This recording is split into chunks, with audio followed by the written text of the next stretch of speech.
தங்கமே, பிரச்சனைகள் உன்னை அடையாளம் காட்டும் கண்ணாடிகள் தான். அவைகளுக்கு முகம் காட்டுங்கள், புறமுதுகு காட்டிவிடாதீர்கள். சிந்திக்கும் போது நீ நிதானமாக சிந்தித்து விடு. செயல்படும் போது உறுதியோடு செயல்படு. விட்டு கொடுக்கும்போது மன நிறைவோடு விட்டு கொடு. கவலைப்படுவதற்கு பல காரணங்கள் இருக்கலாம். ஆனால் மகிழ்ச்சியாக இருப்பதற்கு சாதாரணமான மனநிலையில் இருந்தாலே போதும். மகிழ்ச்சி தன்னாலேயே உருவாகிவிடும். அதற்காக எந்த சூழ்நிலையும் எந்த இடத்திலும் எப்போதும் நீ உருவாக்க வேண்டியதே இல்லை. சாயியை உன் இதயத்துக்குள் நிறுத்து.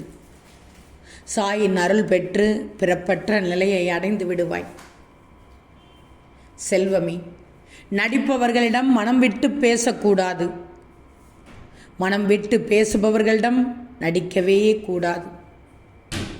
தழும்புகள் காயத்தை நினைத்து வருத்தப்படுவதற்காக அல்ல, அந்த காயத்தை கடந்து வந்ததற்கு பெருமைப்படுத்துவதற்காகத்தான்.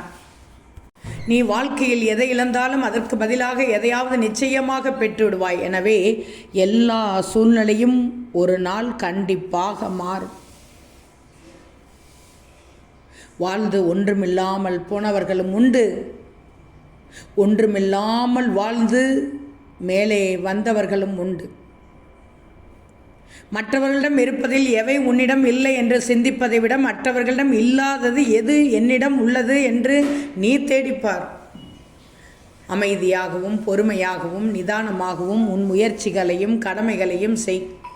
சாய் எதையாவது ஒன்றை உன்னிடம் இருந்து எடுத்துக்கொண்டால் அதைவிட சிறந்த ஒன்றை கொடுத்தே தீருவான் என்பதை காலம் நிச்சயம் உனக்கு காட்டித்தரும். நம்பிக்கையோடு காத்திரு தங்கமே. ஓம் சாய்ராம்.